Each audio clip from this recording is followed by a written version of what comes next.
नमस्कार मित्रों।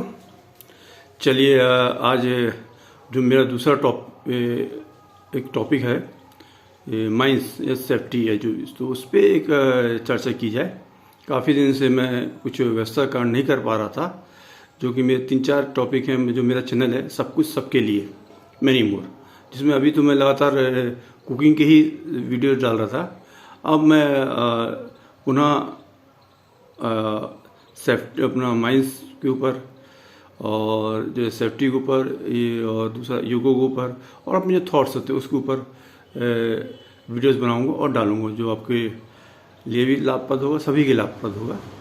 तो आइए आज एक टॉपिक है, सुरक्षा क्या है। सुरक्षा, उसके पहले एक प्रार्थना कर लें। प्रार्थना भगवान अगर की स्मरण करके कोई भी काम किया जाए तो वैसे भी बहुत सेफ और सुरक्षित रहता है। तो ओम भूर्भुवस्वः तत्सवितुर्वरेण्यं भर्गो देवस्य धीमहि धियो यो नः प्रचोदयात्। ओम भूर्भुवस्वः तत्सवितुर्वरेण्यं भर्गो देवस्य धीमहि धियो यो नः प्रचोदयात्।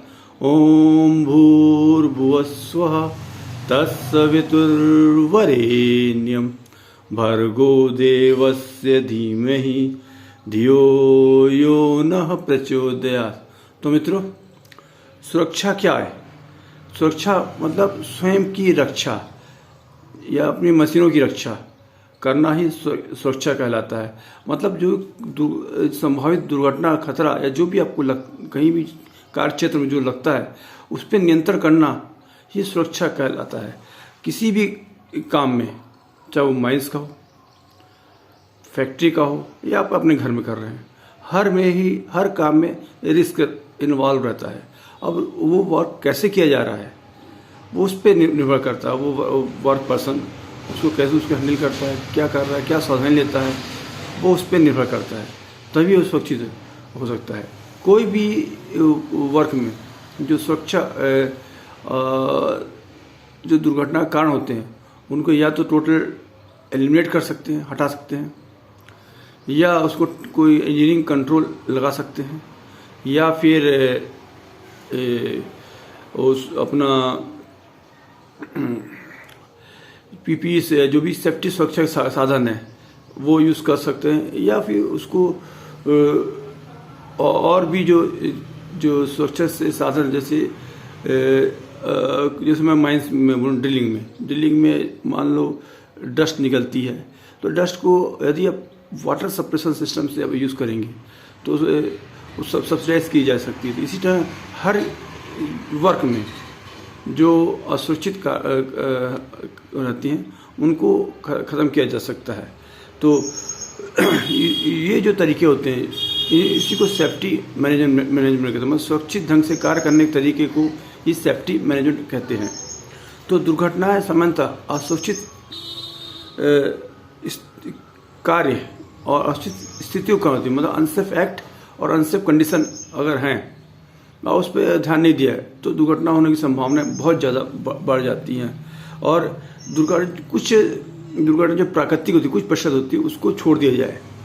जैसे थंडरिंग कारण हो गया, या फिर कोई तूफान आ गया, इस टाइप की जो कि बहुत कम % होता है, उनको छोड़ के ज़्यादातर जो दुर्घटना या असुरक्षित कार्य होते हैं मैन मेड होते हैं, तो उसको ही नियंत्रण करना ही सुरक्षित हो। जैसे आप मान लीजिए कहीं सिविल काम चल रहा है, आपने कोई गड्ढा खोदा या फिर कहीं इलेक्ट्रिकल का काम चल रहा है, आपने प्रॉपर वे में जो केबल क्रॉस हो रही है उसको आपने ढका नहीं, पाइपलाइन नहीं किया, या गड्ढा खोदने के बाद उसको प्रॉपर बैरिकेड नहीं किया। इस टाइप के जो स्थितियाँ पैदा करते हैं आप या मैं, जो भी हम, तो वही एक असुरक्षित स्थिति रहती है और वही आपकी सुरक्षा में को भेज देती है और आप दुर्घटनाएं हो जाती हैं और लोग इंजर्ड और चोट लग जाता है।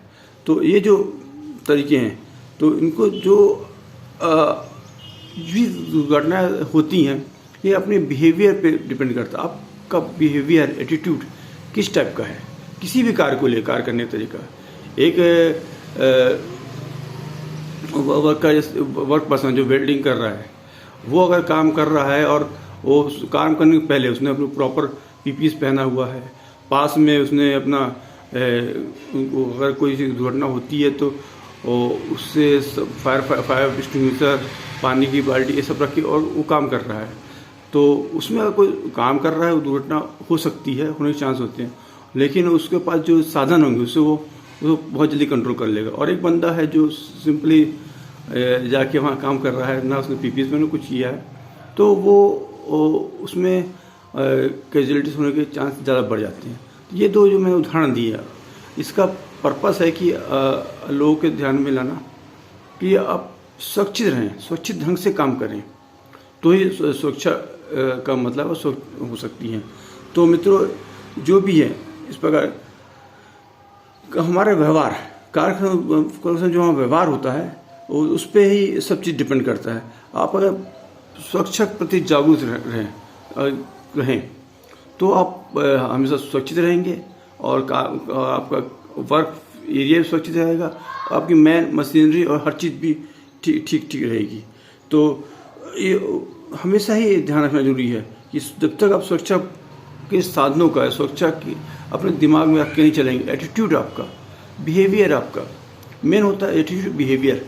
ये जो जब तक आपके सुरक्षित ढंग से कार्य करने का नहीं होगा तो आप कितने भी इंजीनियरिंग कंट्रोल साधन उपलब्ध करा दें, लेकिन आपका आप सुरक्षित नहीं रह पाएंगे।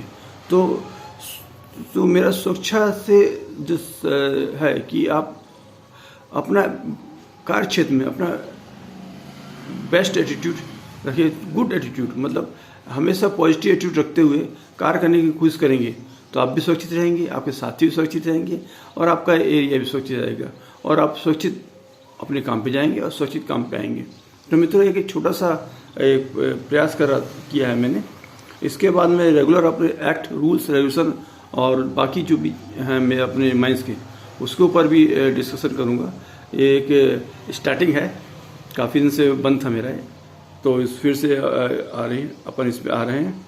तो मित्रों, फिर उम्मीद है आपको ये मेरा कुछ व्याख्यान अच्छा लगा होगा, तो इसको आप लाइक करिए, सब्सक्राइब करिए, शेयर करिए और अपनी कम्युनिटी में बढ़ाइए।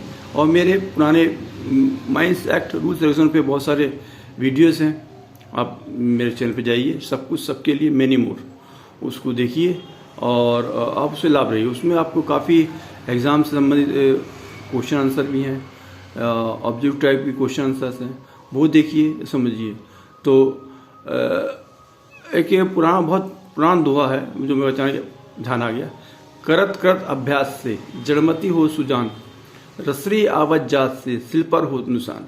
तो मतलब मित्रों, अगर आप सुरक्षित ढंग से कार्य करने के आदि हो जाएंगे और करेंगे और आसपास अपने जो साथी उनमें भी बिहेवियर लाएंगे, तो ऐसा कोई भी वो नहीं है कि कहीं दुर्घटना हो जाए और आप असुरक्षित हो जाएं। तो मित्रों, वर्क सेफ, बी सेफ और हमेशा सुरक्षित रहिए। तो धन्यवाद मित्रों, मिलते हैं फिर अगले किसी वीडियो में। धन्यवाद।